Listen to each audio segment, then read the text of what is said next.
Olá. Tem que dar certo, né, Luísa? Se Deus. Tem que ser, né? Vai saber o que que acontece.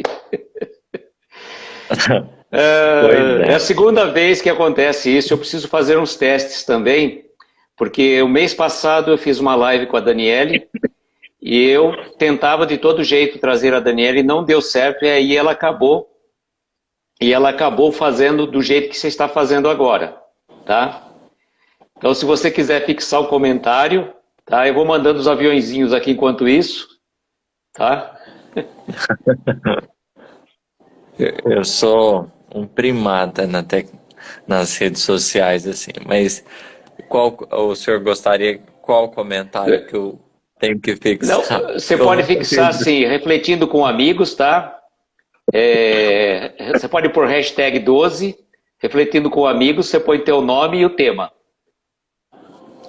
Ah, eu escrevo o comentário aqui? Você escreve o comentário, depois você fixa o comentário. Ah, Aí você, refletindo com amigos, você coloca o seu nome e o tema da live. refletindo com...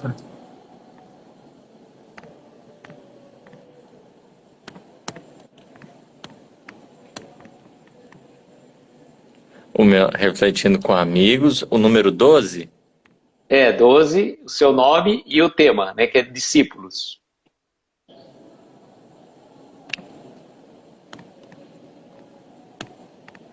Estou mandando os aviõezinhos pro povo aqui. Enquanto você vai fazendo. Sempre importante aprender. Vamos lá.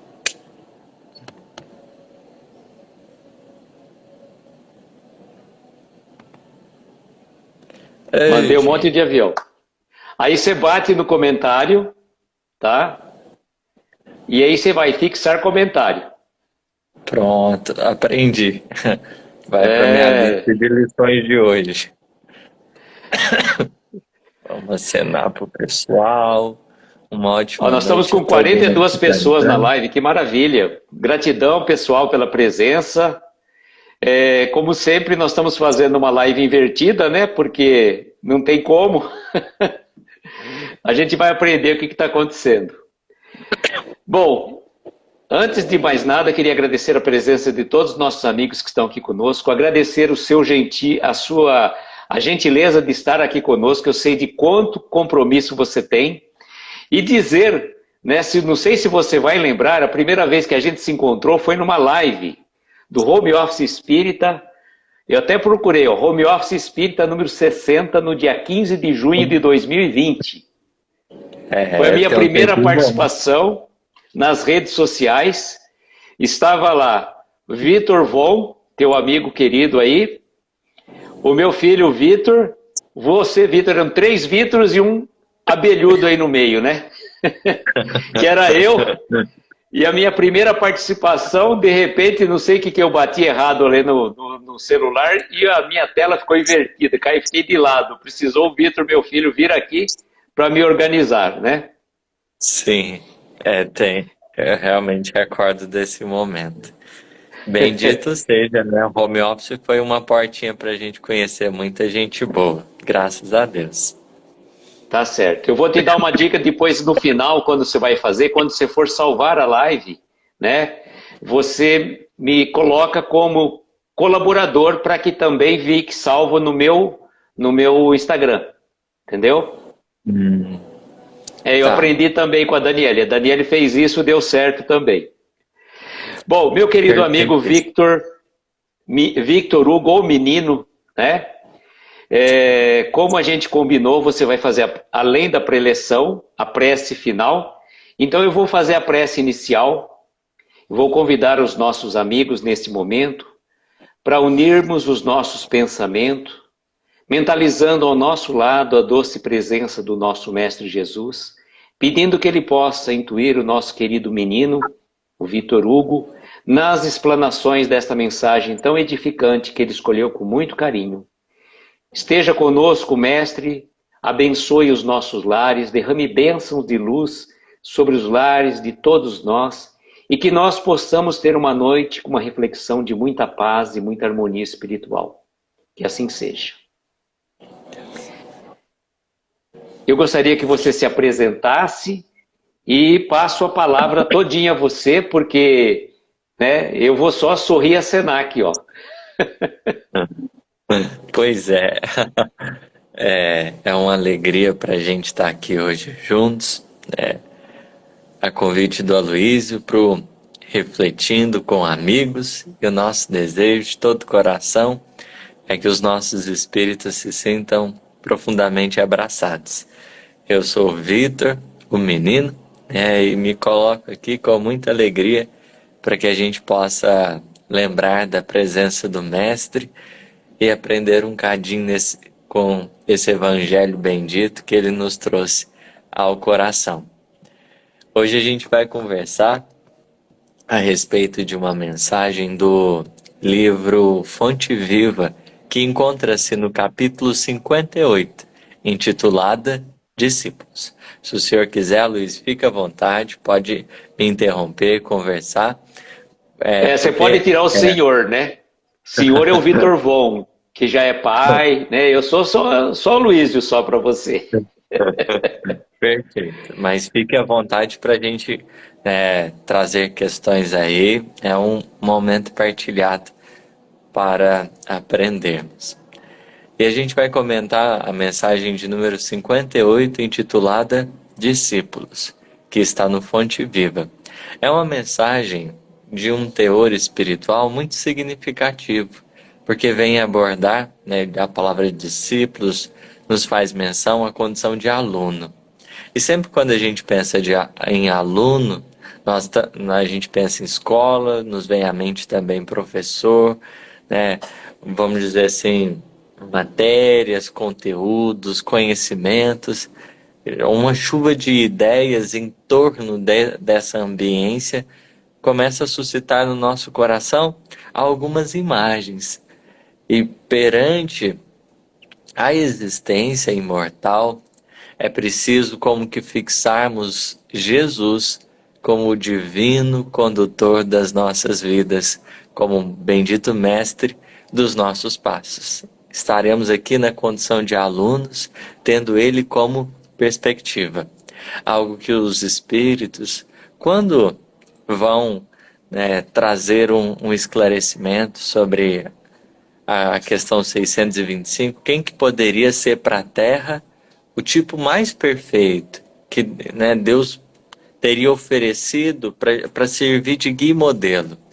A gente, naquele momento, a gente está tendo condições de perceber a opinião dos espíritos, e não são qualquer espíritos, espíritos numa determinada condição moral e tudo mais, e ao falarem de Jesus, ao apontarem o Cristo, é como se eles estivessem afirmando para a gente, olha, não só os encarnados, mas também os desencarnados estão, de certa maneira, como que recebendo as luzes desse mesmo coração a quem nos cabe verdadeiramente aproximar, construir essa relação bendita. Quando a gente pensa em professor e aluno, é justo ponderarmos nesse relacionamento, nesse vínculo, algumas questões também muito interessantes. Porque cada professor tem um jeito de ser, tem um estilo de ser, uma forma de agir, de pensar, de sentir, de lidar com as questões da vida. E sendo esse bendito condutor das nossas almas, o Mestre como que estipulou uma meta de trabalho, uma metodologia a qual ele se vincularia. E essa metodologia, ela se baseia no aprendizado pelas vias da proximidade, se a gente for observar, aos discípulos primeiro, ele lança o convite, vem, segue-me. Em outras palavras, ali nesse convite, nesse chamamento, é justo que nós nos atentemos para o significado espiritual dessa voz que ecoa a convidar-nos ainda hoje a essas fileiras do aprendizado, diante das lições imortais de que ele se apresenta como portador. Então foi para João, foi para Tiago, foi para Pedro, foi para André, esse convite primoroso: vem e segue-me. É como o professor na sala de aula que olha para os alunos e fala assim: e aí, gente, estou aqui, vamos aprender? É, criando esse espaço, esse ambiente importante de confiança, né, de vinculação que é indispensável, que é indispensável. E de certa maneira, o mestre não nos chama simplesmente para a gente segui-lo, né? Não, não, o vem, ele está também carregado de algumas reflexões, que é de certa forma o que o versículo que Emmanuel vai comentar, ele propõe. Ó, e qualquer que não levar a sua cruz e não vier após mim, não pode ser meu discípulo. Então o convite do vem continua de pé, mas tem uma letrazinha miúda aí que a gente tem que ficar atento, porque é preciso que nós atentemos à questão da cruz. Porque aquele que, de certa maneira, né, for sem a cruz, vai dar um probleminha, vai enfrentar talvez alguns desafios, né? Aquele que carregar a É a cruz, mas letrinha não... miúda do contrato, né? Aquela Essa letrinha daí miúda do contrato. justamente, é aquela que a gente normalmente não dá muita atenção, mas que ela se mostra aqui importante, porque às vezes a gente só pega a cruz, mas não segue. Então a gente vai percebendo aqui, né, que nessas condições ideais para o discipulado, seguir o Cristo com a cruz é indispensável, é indissociável essa ideia. E aí a gente poderia ficar com a pergunta: o que seria a cruz? O que de certa maneira seria a cruz? Que Jesus, de certa forma, lança mão aqui para nos oferecer a lição. Aqui a gente deve considerar o contexto, Lucas capítulo 14, versículo 27, Jesus ainda não tinha sido crucificado. Então ele está fazendo menção a alguma coisa, né, que os discípulos iriam compreender depois. Eles teriam dimensão espiritual depois. No momento eles estavam como que ainda aéreos, de tal forma Jesus fala da desencarnação dele 3 vezes, e os discípulos ficam assim: mas espera aí, né, isso não vai acontecer não. Jesus já havia anunciado os testemunhos. Só que, para a gente pensar de forma bem prática aqui, né, a partir do que Emmanuel vai nos ajudar a pensar, a cruz ela está relacionada a dever, a responsabilidade, né? Se a gente for observar na síntese da mensagem, no fundo, Emmanuel ele está conceituando a cruz como os deveres sagrados que a gente tem, os deveres sacrossantos que nós possuímos. E é curioso porque ele inicia a mensagem falando assim: olha, os círculos cristãos de todos os matizes permanecem repletos de estudantes que se classificam no discipulado de Jesus. Tá cheio de gente, né, falando que é do mestre, com indexível entusiasmo verbal, né? As palavrinhas dá gosto de ver, como se a ligação legítima com o mestre estivesse circunscrita a problema de palavras. A afinidade espiritual com Cristo não é um problema de palavras, é questão da alma, do coração. E por isso, pondera Emmanuel, na realidade, porém, o Evangelho não deixa dúvida. Não deixa dúvida. A vida de cada criatura consciente é um conjunto de deveres para consigo mesmo, para com a família de corações que se agrupa em torno de seus sentimentos e para com a humanidade inteira. Então, a palavra-chave da cruz é o dever, a responsabilidade. Aquilo que, de certa maneira, a vida chama-nos ao coração, portas adentro do ser, para as sagradas execuções. E tendo em vista que o dever é a porta de libertação da alma, é a porta de transformação do espírito. A alma que aprende a ser responsável no caminho da vida, se ergue cada vez mais nobre, entesourando os próprios passos através das virtudes sagradas que vão como que a perfumar os passos e abençoar ainda mais a trajetória. Se a gente pensar, por exemplo, no contexto escolar, o que seria a cruz? Né? O que poderia representar a cruz? Imaginemos um aluno, quando ele se dispõe a estudar, quando ele se dispõe a aprender.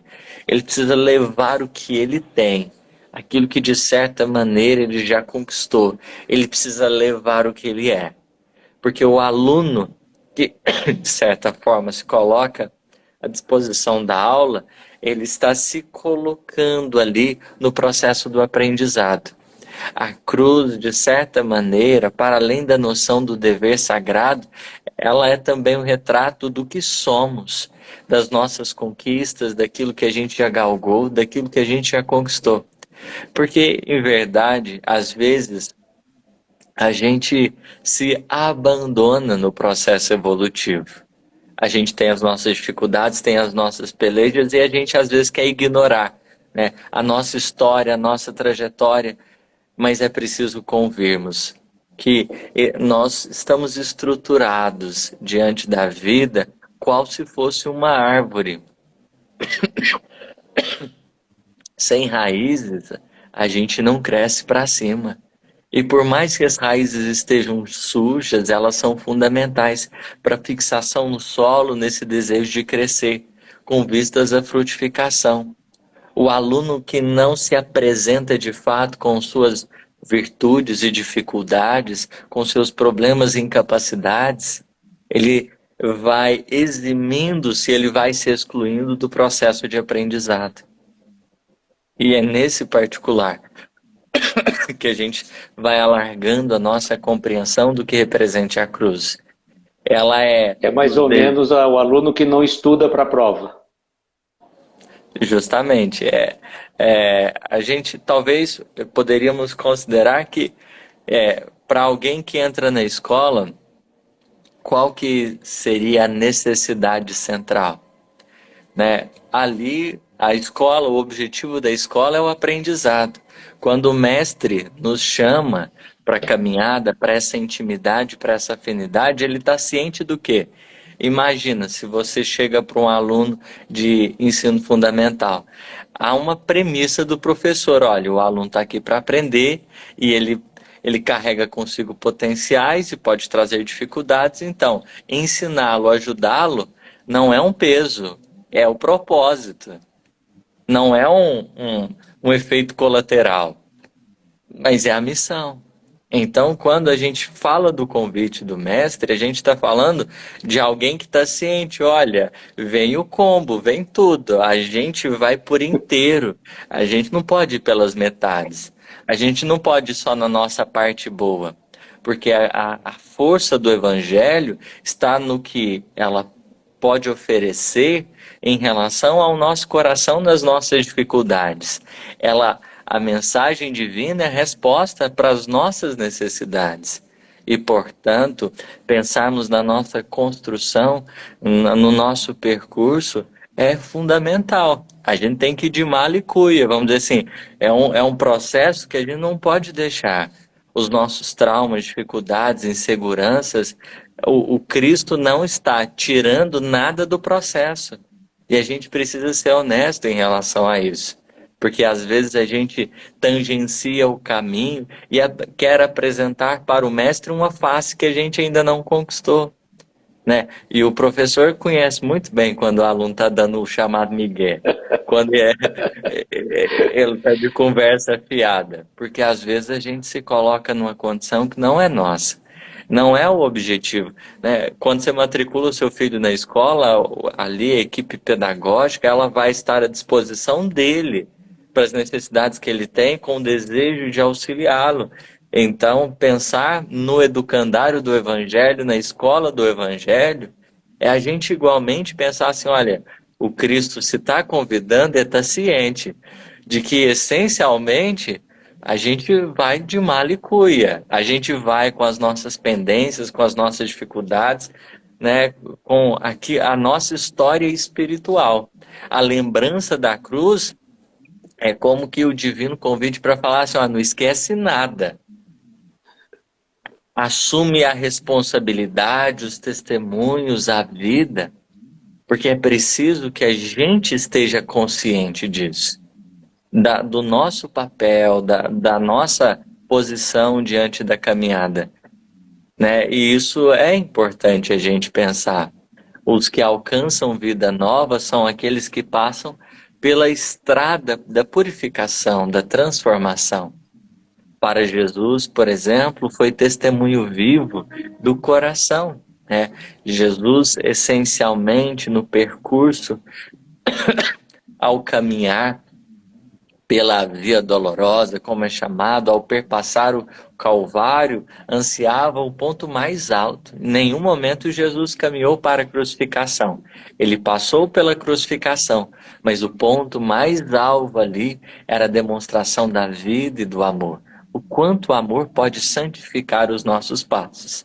Esse amor que a gente vai aprendendo a dar em cada passo, com as nossas dificuldades, com as nossas limitações, a gente vai aprendendo a se transformar. Da parte do Mestre, portanto, para conosco, a gente deve sempre ter em vista qual ocorre com o professor. O professor está para o aluno, qual Cristo está para os nossos corações. Aquele professor humano, ele respeita os limites do aluno, ele entende, né, as limitações, ele vai realmente esmiuçando nos mínimos detalhes. É preciso que a gente também não perca de vista isso. O plano espiritual que nos rege os passos tem consciência daquilo que a gente já pode, aquilo que não. E a própria Alcione, né, no livro Renúncia, quando ela vai falar sobre evangelho, ela diz assim, estudar o evangelho é como percorrer um caminho. Estudar o evangelho adentrarmos a um caminho ascensional, aonde a gente vai construindo-se pouco a pouco, palmo a palmo. Às vezes tem dificuldades nossas que a gente vai resolver elas bem lá na frente. Tem algumas que inicialmente a gente vai começar a se atentar. E por isso que Emmanuel vai falar que a vida de cada criatura consciente é um conjunto de deveres. E aí ele vai trazer esferas. A esfera pessoal, porque a gente tem os deveres para conosco mesmo. A esfera familiar e a esfera, né, social. Há uma gradação no pensamento de Emmanuel aqui, nos conferindo como que uma consideração necessária.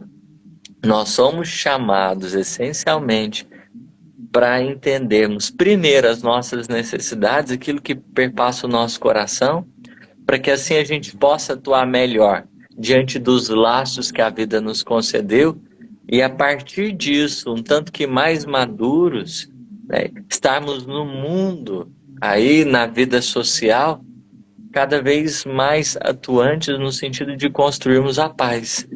O Chico dizia que, por exemplo, antes de lançarmos-nos ao mundo, era preciso que o amor transbordasse dentro de casa. A gente pode acrescentar que até mesmo antes de transbordar dentro de casa, ele precisa nascer dentro de nós. A gente precisa encontrar a fonte interior. Porque é um percurso, uma gradação, mas que tudo começa no campo interior. Quando a gente está na escola, está no processo de aprendizado, à medida que nós vamos devotando a assimilação dos conhecimentos, ao desenvolvimento, né, da riqueza daquilo que a gente está desfrutando, à medida que nós vamos investindo, nós vamos conquistando um patrimônio que vai se tornando como que referência e base para a gente, né, olhar para o lado, para a gente analisar a vida, para a gente se ajudar, enfim. Então, a gente vai percebendo que ser convidado para estar com Cristo é um convite de intimidade, é um convite para responsabilidade, É um convite para que a gente entenda que o nosso coração passará por transformações, que o nosso espírito estará num processo de desenvolvimento, mas que em cada etapa desse processo, cada conquista que nós vamos alcançando vai se tornar base para novas realizações, para novos conhecimentos, para novos aprendizados. É preciso não abandonar a cruz, porque a questão é, a gente vai com ela, às vezes começa a pesar. A gente começa a observar defeitos em nós, a gente começa a perceber dificuldades na gente. E às vezes a gente quer abandonar o trabalho de aperfeiçoamento. Por vezes a gente quer abandonar a luta, abandonar o testemunho. Mas calma, né? Quando a matéria está difícil, o professor fala assim, vamos com calma, respira, não afoba não. E a gente, em matéria de cuidado com o nosso próprio mundo interior, é justo igualmente compreendermos esse campo, esse cultivo da alma, na sensibilidade e, sobretudo, na humildade. Porque, às vezes, a gente acaba se perdendo no processo por causa do orgulho que nos caracteriza. É quando a gente acha que a gente não pode aprender, porque às vezes a gente não está conseguindo de pronto. Às vezes esse orgulho se manifesta, né, no desânimo.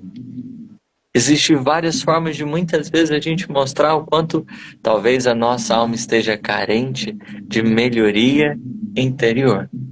Existem diversas formas e, portanto, atentarmos à humildade sincera é indispensável, porque seguir o mestre é um ato de coragem.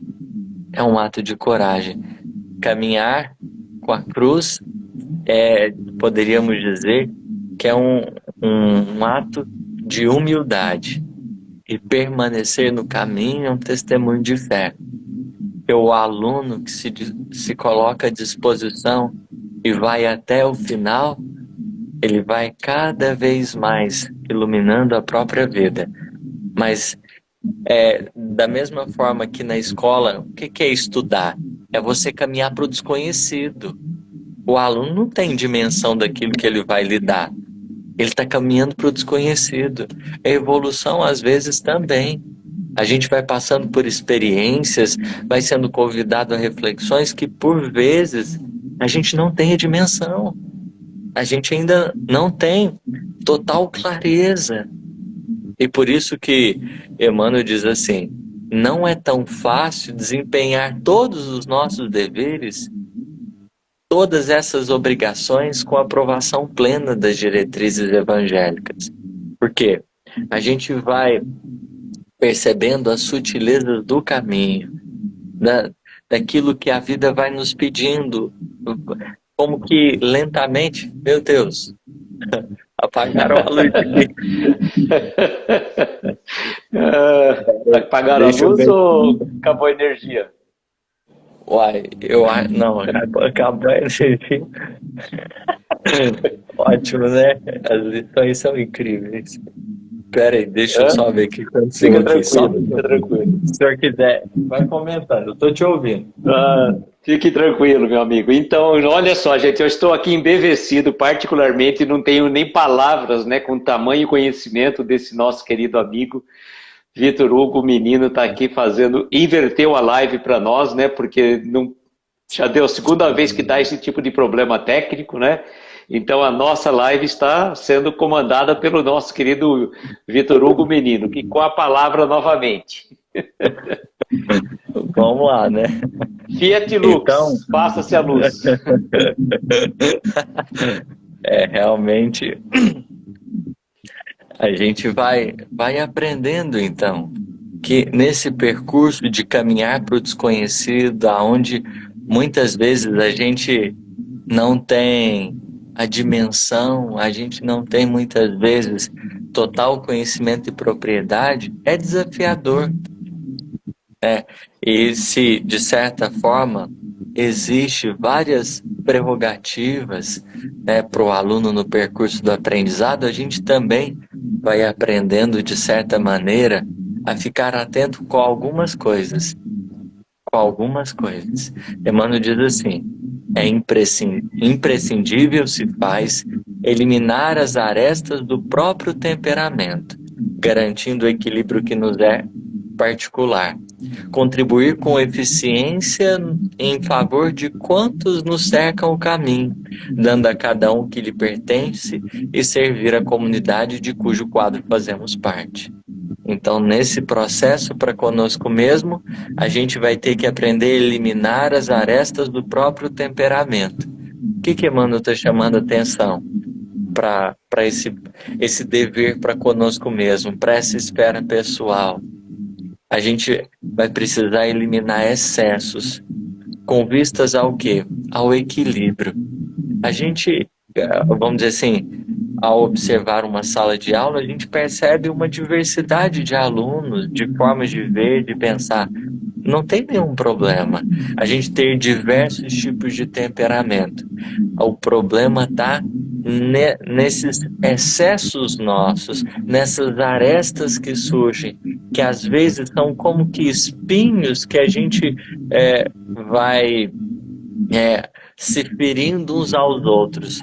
A gente pode ter o nosso modo de ser e devemos constituir a nossa personalidade, mas o problema está quando a gente deixa umas pontinhas e a gente passa sem educação na convivência, às vezes machucando e ferindo os outros. Então, eliminar as arestas, podar essas pontas, se faz indispensável para quê? Para que a gente consiga estar no nosso processo de aprendizado, mas sem o quê?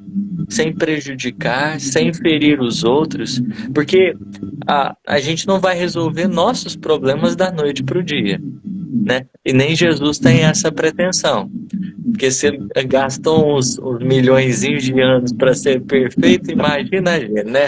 Não vai subtrair o nosso processo. Mas imaginemos, até a formação, os alunos vão percorrendo diversas séries, e a gente também. A questão é, estamos inacabados, mas a gente pode conviver bem dentro da sala de aula. Diante da Terra, nós temos condições de conviver bem. O problema está nos nossos excessos, na nossa falta de equilíbrio, na nossa dificuldade de entender os nossos limites. Quando a gente vai observar, por exemplo, a mensagem O Dever do Evangelho segundo o Espiritismo, a gente tem muito claro isso, né? Que aonde que começa o nosso dever? Aonde a gente pode ameaçar a felicidade dos outros. E aonde termina? Aonde a gente pode, de certa maneira, né, constranger o nosso próprio ser. Então, o limite do dever, ele está prefixado no outro, em nós.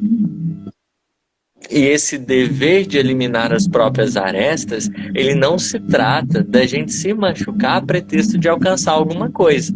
Nem tampouco a gente ser de um jeito de modo a prejudicar aqueles que estão à nossa volta. A gente vai aprendendo a lidar, né? Então eu preciso me transformar, preciso como que investir tempo e espaço no meu aperfeiçoamento interior. Mas para que isso aconteça, eu preciso ficar atento com aqueles que me cercam, porque a pretexto de melhorar eu não posso desajudar os outros. Então o que o Lázaro está propondo quando fala do dever? Olha, fica atento, porque para a gente se melhorar, a gente não pode, né, ir achando, né, que só existe a gente no universo e só a gente está no aprendizado. Eliminar as arestas do próprio temperamento é ter sensibilidade para entender que nós estamos todos no processo e que às vezes a gente vai recuar, às vezes a gente vai poder avançar conforme as possibilidades, porque a gente vai se tornando muitas vezes inflexíveis em relação às circunstâncias, né? Nesse temperamento muitas vezes nosso impulsivo, sem condições de perceber ali os limites das circunstâncias. Tá dando um barulhinho, Aloysio? Não sei. Não estou percebendo. Deixa eu ver aqui no outro aqui. Se tem algum problema. Deu um barulhinho, tá com barulho sim. Deixa eu tirar o meu áudio aqui, vamos ver se melhora. Acho que agora... Não. Será que é o meu? Tirou, hein? Não sei. Eu não consigo tirar, você precisaria bloquear os comentários, senão eu bato aqui. Não, tudo bem, vamos prosseguir. Então, vamos lá. Então, a gente vai aprendendo a entender esses limites da nossa esfera de ação, do nosso aprendizado. Para aprender, eu não preciso atrapalhar a ninguém. Eu não preciso avançar para além de ninguém. Eu posso, de certa maneira, estar atento às minhas necessidades, aquilo que eu preciso e também dos outros. Essa é essa primeira esfera do dever. E aí, Emmanuel, ponderando esses outros horizontes do dever, ele diz: contribuir com eficiência em favor de quantos nos cercam o caminho. Então, depois de atender, de aprender a lidar com os nossos excessos interiores, a vida vai nos chamar a estarmos o quê? Atendendo aqueles que estão à nossa volta, de maneira mais direta, de forma cada vez mais consciente. Contribuir, não simplesmente fazer alguma coisa, mas com eficiência.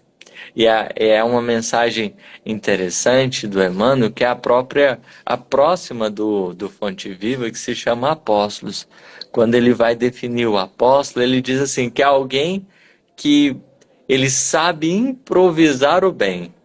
E eu achei muito interessante essa questão do improvisar o bem. Por quê?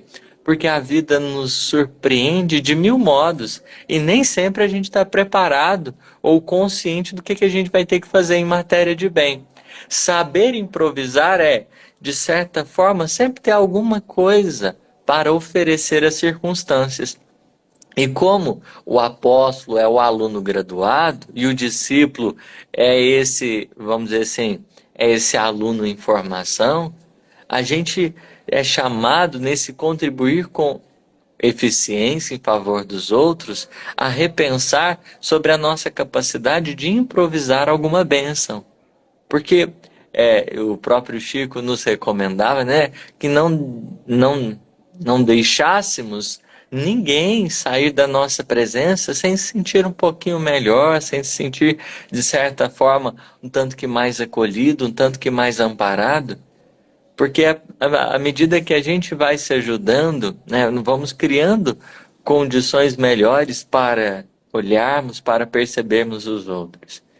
E a partir disso, nessa consciência que vai se transformando, nós vamos indo mergulhando em outras esferas, porque a gente vai aprendendo a cuidar da gente, daqueles que estão diretamente conosco, e a partir disso sendo chamados também, no dizer de Emmanuel, e servir a comunidade de cujo quadro fazemos parte. Então, conforme ele trouxe as três esferas, conosco mesmo, para com a nossa família, para com a humanidade, ele também faz a gente pensar, o que seria esse dever para conosco mesmo, para com os outros e para com aqueles que estão aí no mundo, que por vezes estão um pouco mais distantes de nós. É justamente nesse percurso de trabalho e de ação, em que professor e aluno, nessa convivência estreita, vão dignificando cada vez mais as lições e os aprendizados possíveis. É aqui que talvez a gente percebe algo que nos deve chamar a atenção. Porque a gente observa hoje na educação que você conduzir um aluno até o processo de aquisição do conhecimento, de desenvolvimento do conhecimento, não é uma coisa tão fácil. Às vezes muita gente abandona, porque não dou conta mais daquele menino, não dou conta mais de fulano, não dou conta mais de ciclano. pelo amor de Deus, né? E há um compromisso do Mestre para conosco e esse é intraduzível, porque Jesus assinou, vamos dizer, um contrato com Deus, né? Porque espírito puro parece terceirização, mas brincadeiras à parte, né? Só pensando numa metáfora, porque eles se tornam ministros, né, e mensageiros, mas e aí eles assumem responsabilidades, como que Jesus assumiu, né? Deus terceirizou, tá lá o Cristo, governador espiritual da Terra, com a missão de ajudar-nos, de iluminar-nos os caminhos à frente. E há esse compromisso dele para conosco, respeitando-nos o livre-arbítrio, respeitando-nos o momento. Em cada mínimo detalhe da trajetória, está ele a nos ajudar, né? Está ele a atender. Porque se a gente for observar, o que acontece no percurso da crucificação? A gente tem algumas lições marcantes. A gente tem a lição do abandono, a gente tem a lição da ingratidão, a gente tem a lição do desprezo. São lições essas, às vezes, muito difíceis. Difíceis que às vezes a gente encara na vida. E quando a gente pensa sobre essas questões, sobre abandono, sobre desprezo, sobre solidão, sobre perdão, são momentos talvez um tanto que desafiadores para a nossa intimidade e para o nosso coração. Porque são coisas que nos fazem muitas vezes paralisar. Se na escola, às vezes, a matéria é difícil, né, a equação do segundo grau, função exponencial, enfim, logaritmo, no campo da matemática, a gente vai entendendo que em matéria de vida tem algumas lições que pedem um pouquinho mais de tempo. Tem lições que vão pedindo um pouquinho mais de tempo. A da ingratidão, por exemplo, ela é verdadeiramente assim desafiadora. Quando você faz e o outro não está nem aí. Ela é muito desafiadora. Porque a gente está, né, desejoso de criar um clima melhor, às vezes, para a nossa caminhada. E a gente vai criando também expectativas, né, de que as coisas elas ocorram conforme um determinado plano. E de repente você ser surpreendido com a ingratidão é um pouco complicado. É desafiador. E por isso a gente vai aprender que qual ocorreu na crucificação, que Jesus estava de olhos fixos e de coração voltado ao Pai, no percurso de aprendizado nosso também, que a gente é chamado a trazer as nossas dificuldades, o orgulho ferido e tudo mais, a gente também esteja de olhos fixos no Mestre. Porque o nosso problema, a nossa dificuldade, a gente começa a paralisar no caminho. Quando a gente desvia o olhar, são várias coisas que às vezes nos chamam a atenção. O professor que nos guia é verdadeiramente, capaz de nos entender as decepções. Mas no dizer de Emmanuel, no dizer de Jesus para Bartolomeu, por que nos fixarmos numa hora difícil diante da eternidade que se descortina ao nosso coração? O problema do olhar.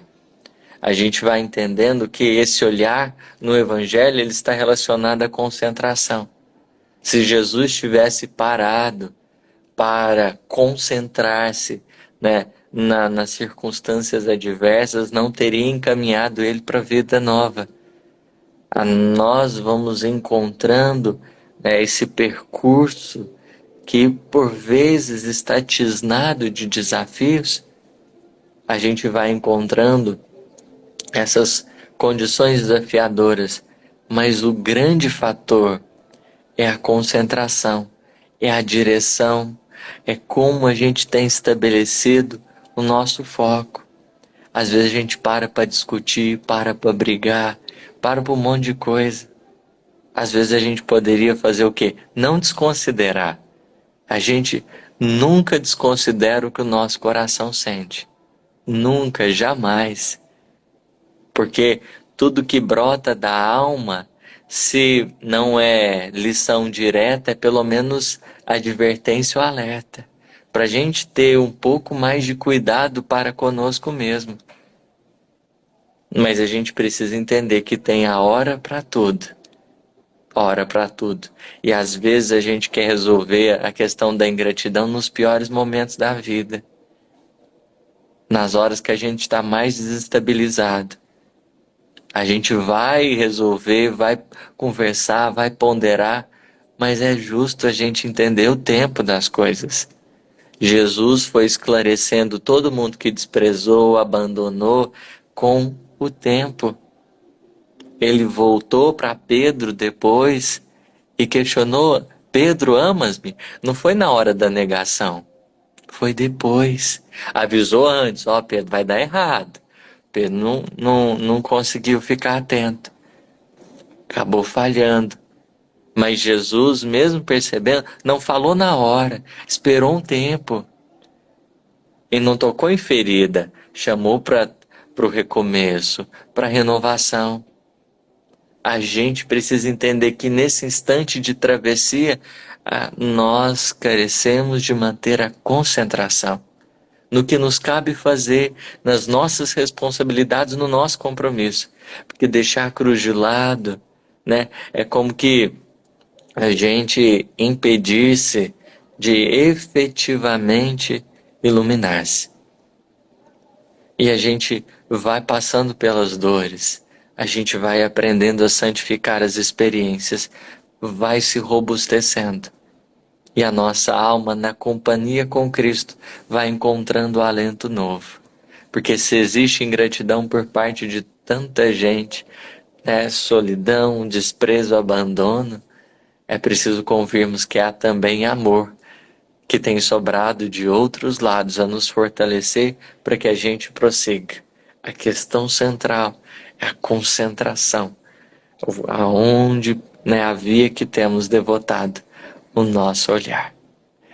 É um pouquinho das reflexões, né, que eu gostaria de trazer. A mensagem, claro, é bem mais extensa, mas eu creio que para a noite de hoje, né, possa ter servido aí de algum ponto.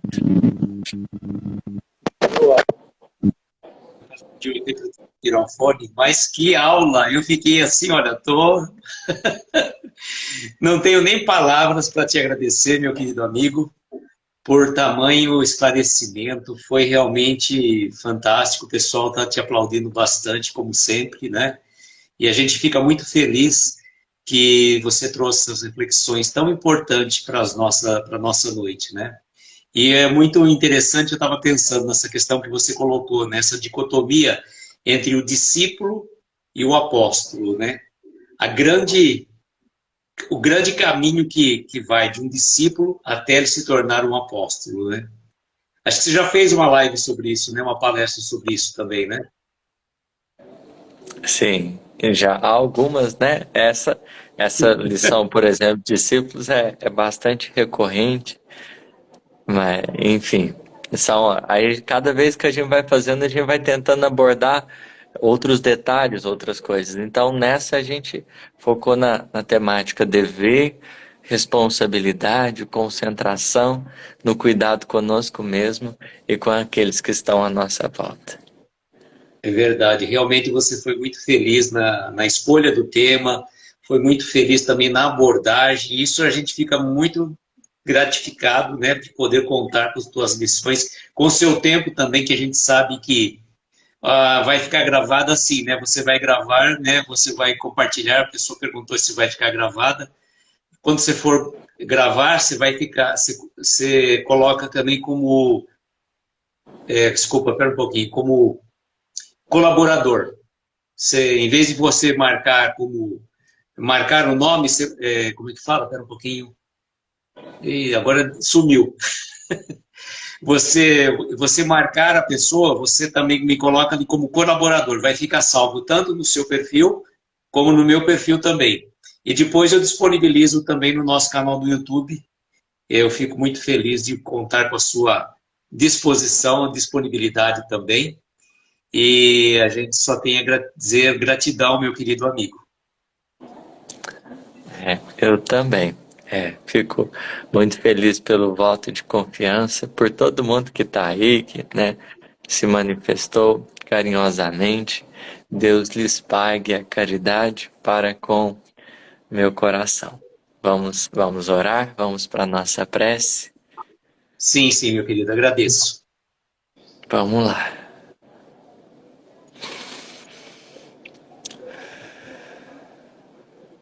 Quem se sentir à vontade, para fechar os olhos,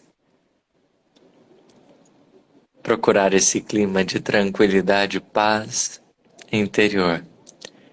O nosso desejo na prece é de fortalecermos nosso pensamento e o nosso coração nessas profundas esperanças que o Evangelho nos descortina a alma.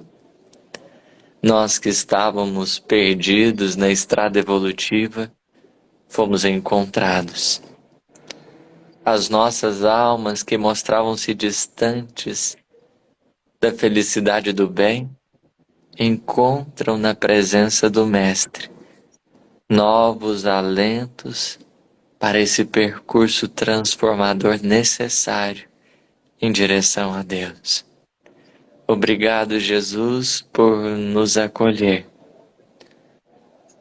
por nos permitir sermos quem somos, por não nos abandonar nesse processo em que vamos cada vez mais aprendendo. Nós verdadeiramente nos curvamos diante de Ti, porque sabemos o quanto ainda nos cabe aprender. A nossa ignorância ainda se mostra avultada, o nosso orgulho se faz por vezes tão presente, mas igualmente em nós, os potenciais superiores se mostram cada vez mais desejosos de crescerem. E é com a fé que nos colocamos aqui a orar, pedindo ao Teu coração que nos ajude a cultivar no solo da nossa alma essas divinas bênçãos que Deus depositou em nós. Nossa natureza foi feita, projetada para o amor. Nosso caminho é o da felicidade. A nossa situação, a nossa condição é de filhos divinos. E é com o intuito de santificarmos toda essa confiança do mundo maior, do mundo espiritual, que nós nos colocamos aqui a te pedir ser conosco e que a gente possa ser também contigo. Que assim seja. Que assim seja, gratidão, meu amigo, e que tenhamos uma noite abençoada, de estrelas luminosas, amparar os nossos mais belos sonhos. Muita paz, muita luz. Até uma próxima oportunidade, se Deus quiser, meu querido. Gratidão. Tchau, tchau.